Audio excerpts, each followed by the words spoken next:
বাচ্চাদের টিফিন বা কোথায় বেড়াতে যাচ্ছেন কী নিয়ে যাবো, তাহলে 5 মিনিটে বানিয়ে নিতে পারেন চিড়ের এই রেসিপিটি, মুচমুচে চিড়ে ভাজা। স্বাদে তো অতুলনীয় এবং হেলদিও। তাহলে চলুন তাড়াতাড়ি চটপট রেসিপিটি শুরু করি। আমি সোনালি স্বাদ কানেকশন আপনাদের সবাইকে স্বাগত জানাই। প্রথমে সাদা তেল গরম করতে বসিয়ে দিয়েছি। প্রথমে আমি 1 বাটি মতন বাদামটা ভেজে নেব। বাদামটা একটু লাল লাল করে ভাজবো, কিন্তু দেখতে হবে যাতে বাদামটা পুড়ে না যায়। তো ভালো করে বাদামটা ভেজে প্রথমে বাদামটা তুলে রেখে দেবো। মিনিট 5 মতন সময় লাগবে। ঘরে থাকা উপকরণ দিয়ে এটা আপনারা বানাতে পারবে।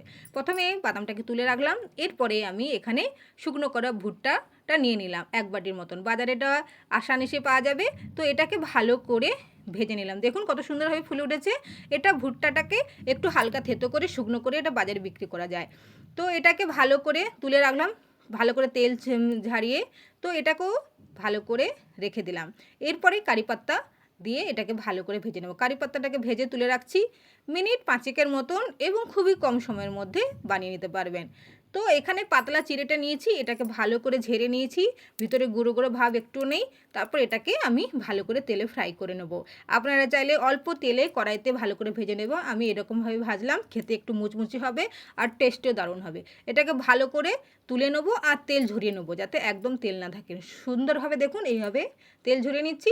আর এটাকে একটা পাত্রে সবগুলো নিয়ে নিলাম। তো এটাকে একটা চামচের সাহায্যে এটা সবগুলোকে ভালো করে মিক্সড করে নেব। আমি এখানে কারি পাত্তা নিয়েছি, ভাজা বাদাম নিয়েছি, ভাজা মক্কা বা ভুট্টার এটা নিয়েছি, চিপসটা নিয়েছি, আর চিড়ে ভাজা। সব কিছু ভালো করে মিক্সড করে এটাকে এক সাইড করে রাখবো। দেখতে কত সুন্দর লাগছে দেখুন তো। কিন্তু এরপরে কিছু উপকরণ দিতে হবে, যেটা স্বাদকে আরও অতুলনীয় বানিয়ে রাখবে। তো একটা মশলা বানিয়ে নিচ্ছি। মশলাটা কিছুই নয়, 2 চামচের মতন চিনি দিলাম আর সামান্য পরিমাণে নুন দিলাম। দেখুন নুনটা আমি 1/2 চামচের মতনই দিলাম। এটাকে ভালো করে পেস্ট করে নেব, একদম মোলায়েমভাবে মসৃণভাবে এটাকে পেস্ট করে রাখবো। এটাই হলো আসল মশলা।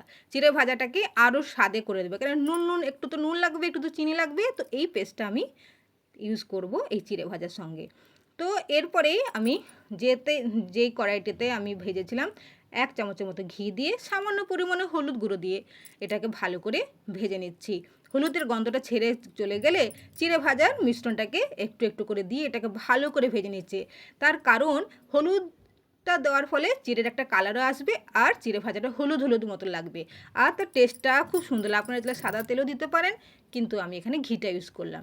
তো সুন্দরভাবে একে একে করে মিক্সড করে নিলাম। দেখুন কত ঝরঝরে হয়েছে, আর দেখতে কত সুন্দর লাগছে, হলুদ হলুদ লাগছে, আর সব কিছু মিলিয়ে মিশে একদম সুন্দর অপূর্ব লাগছে। তো সুন্দরভাবে আমার রেডি হয়ে গেছে দেখুন। আর চিড়ে ভাজাটা আমি রেডি। এরপরে আমি যে মিশ্রণটা বানিয়েছিলাম নুন আর চিনির, সেটা পরিমাণ মতন দিয়ে এটাকে সব কিছুকে ভালো করে মিক্সড করে দেবো, যাতে একটু মিষ্টি মিষ্টি একটু নুনচি নুনচি মতো লাগে, আর খেতেও দুর্দান্ত। খুবই কম সময়ের মধ্যে বাড়িতে আপনারা খুবই তাড়াতাড়ি বানিয়ে নিতে পারবেন। বাচ্চাদেরও ভালো লাগবে, অফিসে যান বা বাচ্চাদের টিফিনে দেন বা কোথাও বেড়াতে যাচ্ছেন, একটা ডাব্বাতে নিয়ে নিলেই হবে।